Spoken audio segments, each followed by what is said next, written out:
Hello friends, myself Dr. Nidhi Darbari on My Education Treasure. In my previous video on students participation skill of micro teaching, I had discussed about its meaning and factors affecting students participation. Today in my present video, I am going to deal with the components of students participation skill of micro teaching. Components of students participation. The first component is creating set. A set has been defined as a temporary but often recurrent condition of a person that orients him towards certain environmental stimuli or events rather than towards others, selectively sensitizing him for apprehending them and facilitates certain activities rather than others.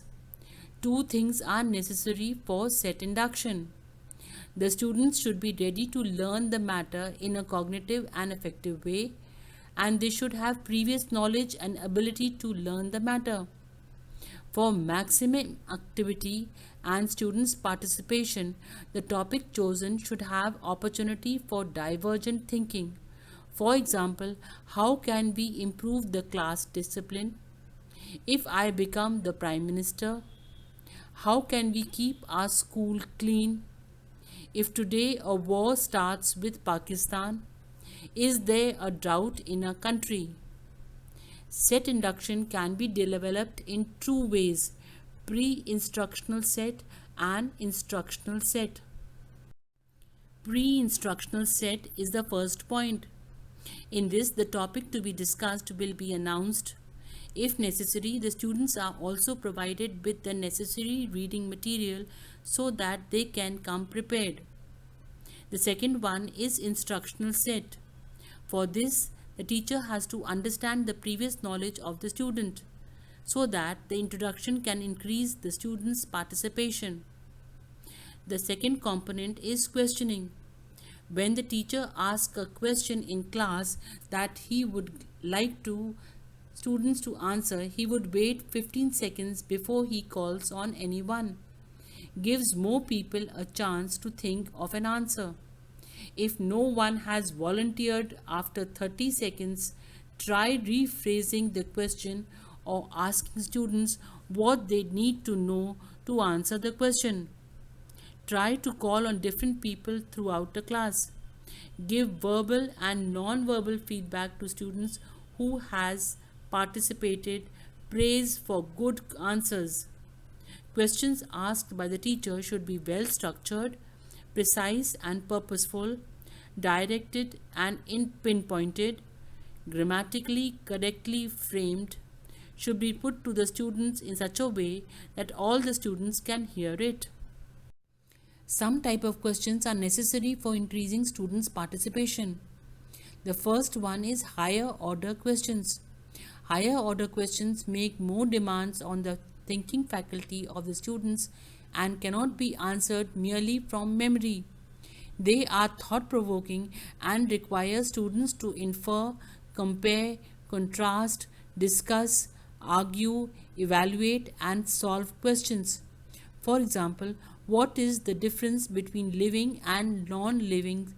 Why is mercury used to measure temperature? Second one is long answer questions. These are essay type of questions, can be used for home assignment. Such questions cannot be answered in one or two words, so these questions can be used in increasing the students' participation as they give an opportunity to the students to speak. For example, what are the causes of starvation in India? What are the reasons for success of Shivaji? The next is divergent or open-ended questions. Divergent questions have indirect multiple answers and require a high level of thinking from the students. They are generally used to try and encourage a number of answers and lead to critical thinking, creativity and problem solving.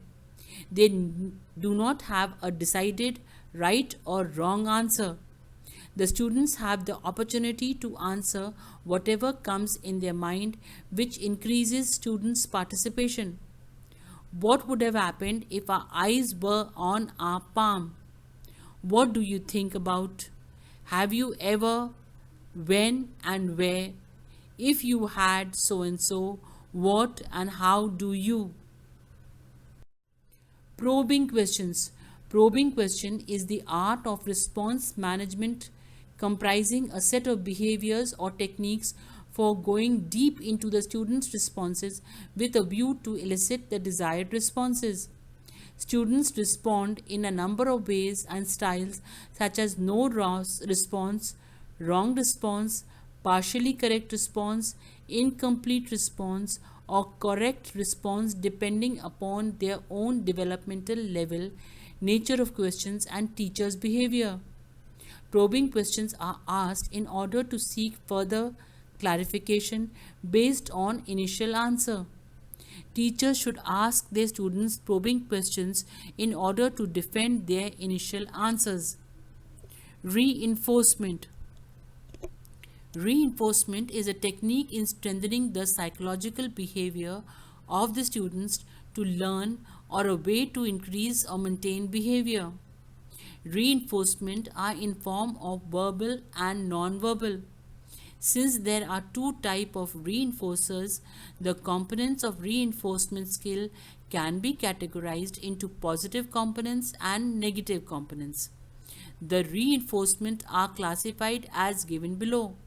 Positive reinforcement components are use of positive verbal reinforcers, use of positive non-verbal reinforcers, and use of extra-verbal reinforcers. Negative reinforcement components are use of negative verbal reinforcers, use of negative non-verbal reinforcers, and use of inappropriate reinforcers. If you found the video to be informative and interesting, I request you all to please give a like to my video to motivate me, share it with others, and subscribe it so that whenever I upload a new video, you will get the notification. The next point is pausing. Pausing is silence for approximately 3 or 4 seconds, has a meaning of its own, and if it is used effectively, it helps in securing and sustaining students' attention in the class teaching. The teacher should use pauses in the teaching process as and when the need arises. The message given at this point is easily received by the students. If the pause is unduly long, it loses its effectiveness in serving students' attention. Silence can indicate that what has just been said is important, or it can indicate that what happened is unacceptable. It can also indicate the opportunity allowance for students to think and respond to the asked question. Thank you very much for patiently watching the video, and don't forget to subscribe.